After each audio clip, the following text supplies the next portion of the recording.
Hey y'all, welcome back to another Testimony Tuesday. Super excited about this one. When I started this, I was hoping that I would get some other YouTube channels to send me their testimony. This is my friend, Brother Scott. His channel is Fishing with Jesus. He inspired me to start putting more scripture verses and stuff about Jesus on my channel.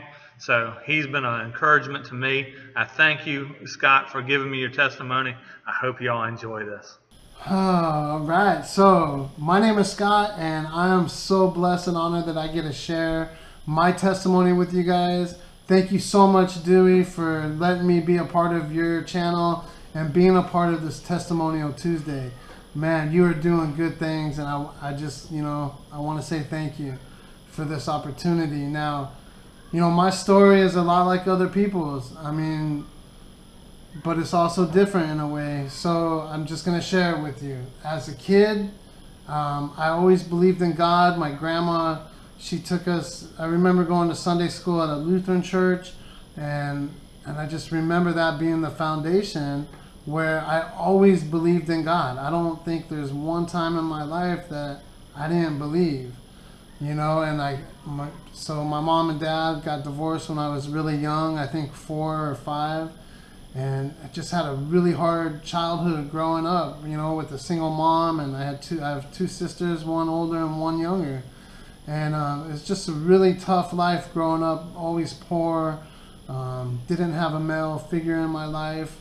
And as I got older, I started turning to drugs. I started smoking weed, I started drinking, started partying a lot, and that life seemed like it was so fun and seemed like it was the way to go. Like I found my best friend. I found it in marijuana, and I smoked cigarettes, and I did all the drugs you can think of, and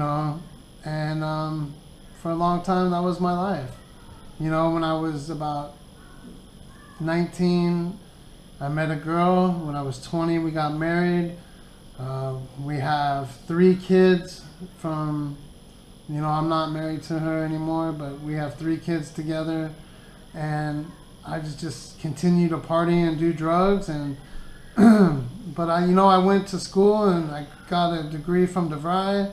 I started working for a really good company, making good money, but that wasn't.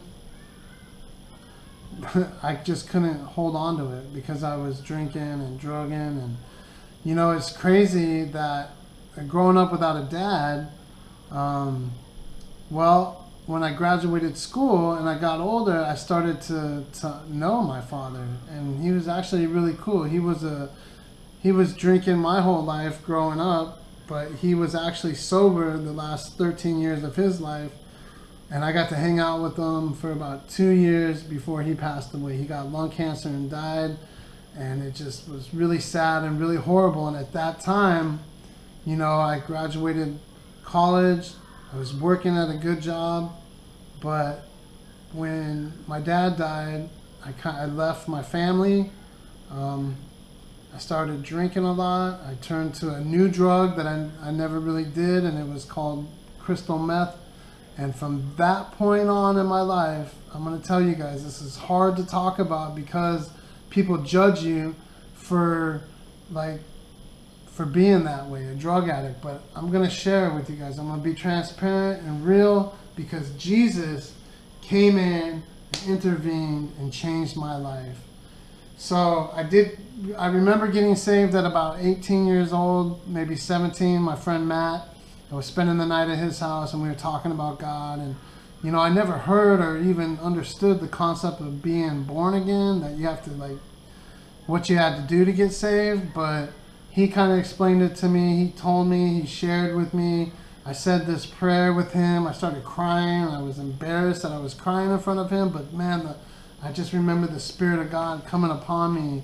And we went and told his mom, and she was really happy.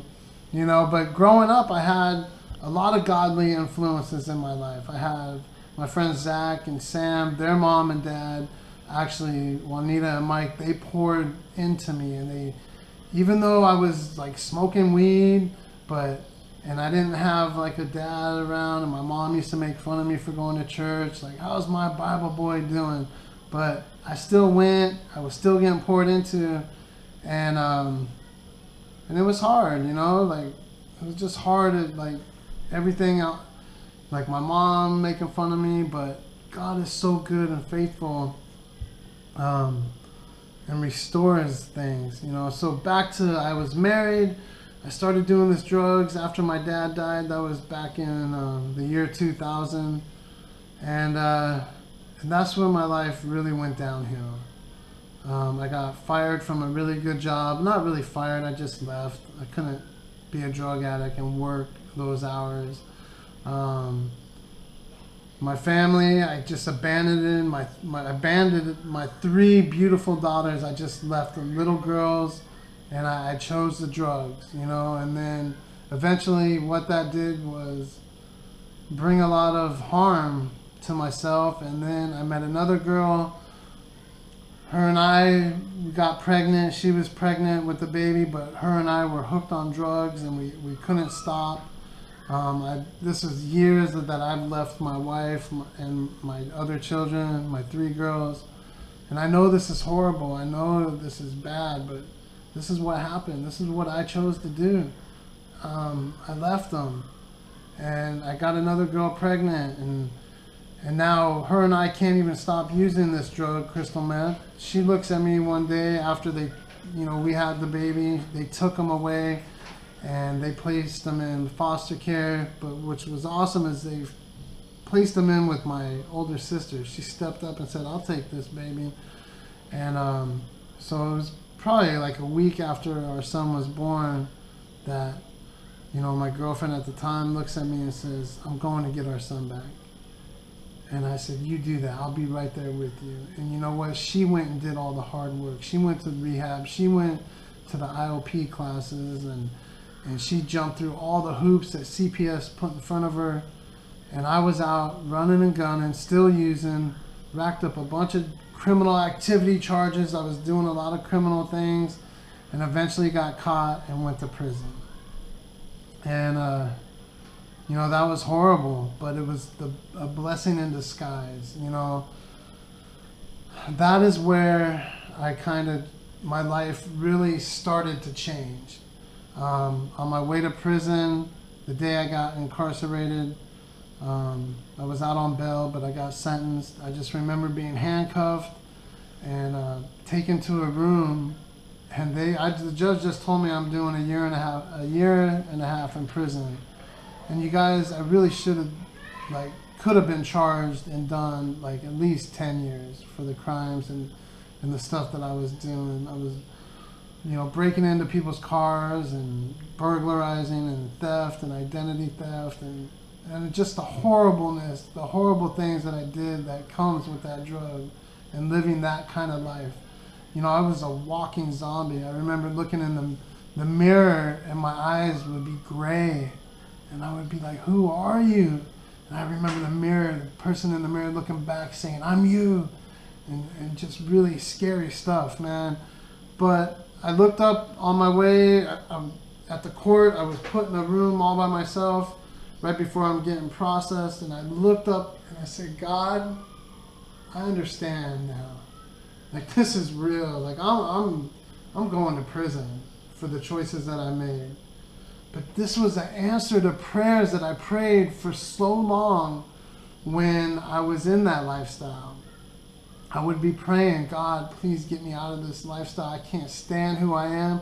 I can't stand what I'm doing. Please, Lord, let me find a way." And I remember sitting in the room and the door handle would like just illuminate. And a little voice inside me would say, "There's the door. You can leave this life." But see, I would go slam that shut, and I'd pick up the pipe and I would smoke again. And I would forget every prayer that I just prayed.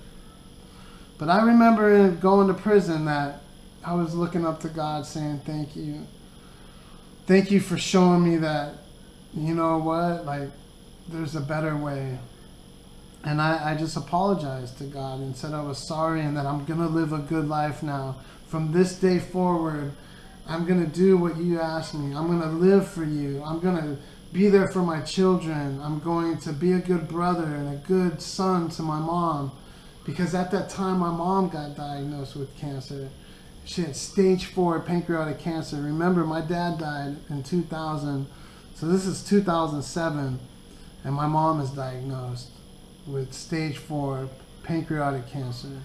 Well, when I was out on bail, this is before on my way to prison, I was at a place called the Dream Center, and it was all Christian based. It was a discipleship program, and I got to go there right out of jail, and this is where the miracles start happening. Even though I chose to leave that place and got into a bigger mess, at the time that I was there, my mom was given 4 months to live. We would go to church on Sunday nights, and the family of the people at the Dream Center could come join us. And my mom one night said, we were listening to the preaching and they did an altar call, and my mom grabbed me and said, I want to go down there. I want to give my life to God.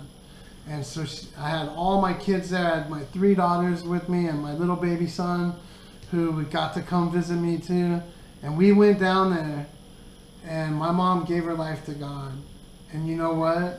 She said, as we were walking back off of being, prayed for and given our lives, she said, I felt the cancer leave me. Remember, she was diagnosed with stage 4 pancreatic cancer. She was given 4 months to live.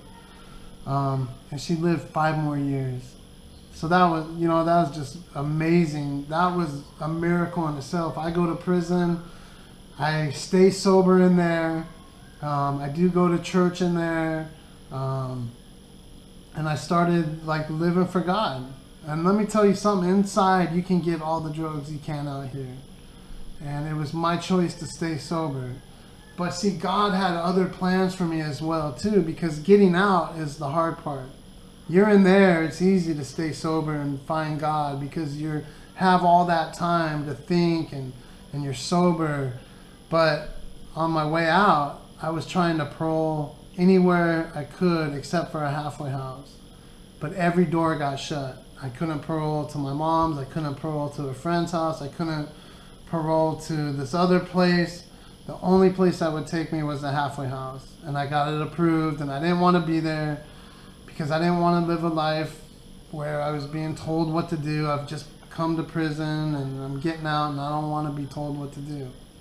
Well, I ended up going to this halfway house, and there I just stayed sober and I worked really hard. I went to classes to learn about triggers and relapse prevention, and it was hard. Don't get me wrong. I'm gonna skip over all this hard stuff because I could sit here and talk for 2 hours on this video, but I don't have that much time. But I didn't have a car. I worked a minimum wage job, and it was really tough. And I stayed at that halfway house for a year. And in that time, I started going to church. I started tithing. I started to see my girls again, and my girlfriend had our son back. She went through a program. By the time I got out of prison, my son was turning 2, and she already had him back. My mom was doing better, in remission from cancer, and life was good, even though it was a struggle. I'm working at a minimum wage job, making hardly any money. I have child support I have to pay. I have to pay to live at the halfway house and pay for the bus, and just, it was so tough. But God is so faithful, you guys.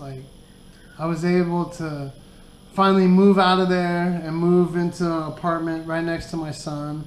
What's sad is that my daughters, I was starting to get a relationship with them, and my ex-wife picked up and moved out of state. She moved, we're living in Arizona. That's where our home is, and she just left and went to Ohio. It was another tragedy, my daughters that I left, I abandoned them, but now I was able to see them and start that relationship back. Now they got uprooted and went to Ohio. But, my son is fine. He was born addicted to meth, but now he's 2 years old. He's healthy, he's smart, he's creative. Now he's 12 years old. His mother and I are married. And God started restoring everything. I started working I got out of that minimum wage job, and I started working at a rehab where I got to give back to alcoholics and drug addicts. And I got to share my faith with them. I got to talk about God at this place that I worked, which is kind of weird. You can't really talk about God in in the workplace, but I was able to, and I was able to share my faith and help a lot of other people struggling. I've been sober. The last time I ever had a drug or drink was November 7th, 2007. So it's been all 11 years that I've been clean and sober. I've been out of prison for 10 years. And I have I have a good job now. I'm a designer of electronic boards, of PCB boards. And I have my son. My youngest daughter moved back to Arizona once she turned 18.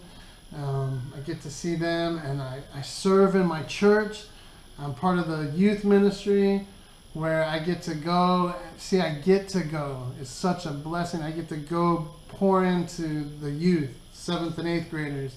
I'm a part of the prison ministry there at my church. I go to Calvary Phoenix. It's used to be Calvary Community Chapel. Now it's Calvary Phoenix, and it's just such a blessing.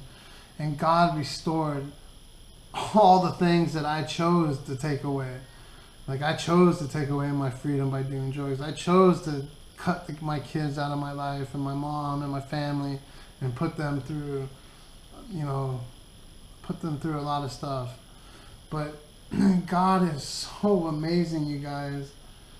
And if it's not as hard as people think it is. It's Romans 10:9. If you ever read it, Romans 10:9, it says that if you confess with your mouth that Jesus Christ is Lord, and you believe in your heart that God raised him on the third day, it says, then you will be saved. That's it. I mean, you just have to believe and confess, and you're a child of God. I know I'm a child of God, and I'm so thankful for him. It's nothing I did. It was him saying, I love you enough. I am your creator. I am your maker, and I love you, and I got something better for you. And I just thank God every day. And I'm going to leave you guys with this story, and I hope I make sense to someone, because I could talk forever about what God has been doing in my life these last 11 years. So I just got a new job. I'm going to tell you a story. This is back in 2010. I just got a job at the rehab, but I didn't have a car. I had to ride my bike 7 miles to the job. And it was 4 in the afternoon till 12 at night. So I rode my bike there, and I'd ride my bike home at midnight, 7 miles. And sometimes it'd be cold. I live in the desert, but I'll tell you, in December it's freezing. And it's a struggle. I'd ride home. But at that time, I had this little black and white TV, only that got, channel 21 out here is TBN. And it has a lot of preachers and Christian music on it. And I was watching that when I'd get home.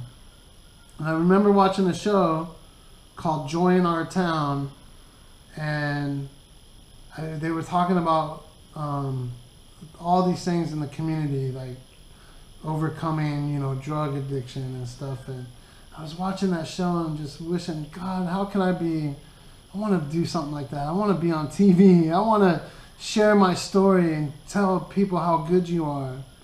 And you know what? In this, like a month goes by, and I get a call from one of my coworkers that says, hey, the CEO of our company and I are going to be doing a show on Channel 9, Cox 9. That's like a local channel, public access channel. He saw, would you like to be a part of it?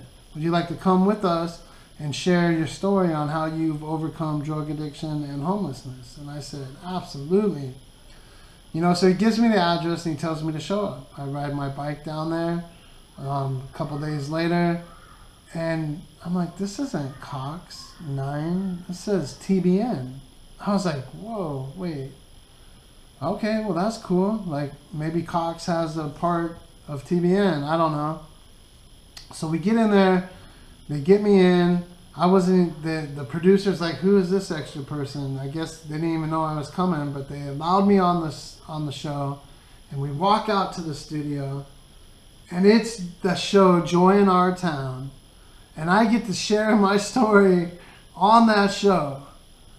And I'm just looking up like, this is amazing, God. And it just reminds me of the verse that says, you know, He will give you the desires of your heart. And that He did. And that was just more proof and showing me that, man, you are such a good God. And and now I'm living for Him. And every day isn't easy, and it's hard, and I still have struggles, and I'm still a sinner, but I'm forgiven. And I still live in this flesh, and I have this battle and this war going on, but my spirit wants to overcome. And we can't do that unless we ask Jesus to do it. We need His power. So thank you guys so much for letting me share it. I know it's pretty long, but Dewey, God bless you, brother. And everyone watching, thanks for listening to me. God bless you. Bye. Thank you so much, Brother Scott. Man, I really appreciate your testimony. It just goes to show you what God can get you away from, can change your life. He had to work on you for a little bit. You still had to struggle with that sin. And that sin nature is in all of us.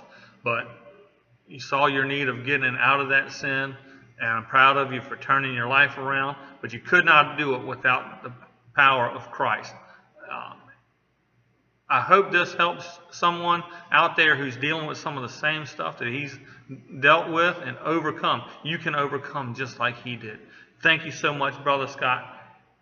I hope y'all enjoy this. Thank y'all so much. We'll see y'all later.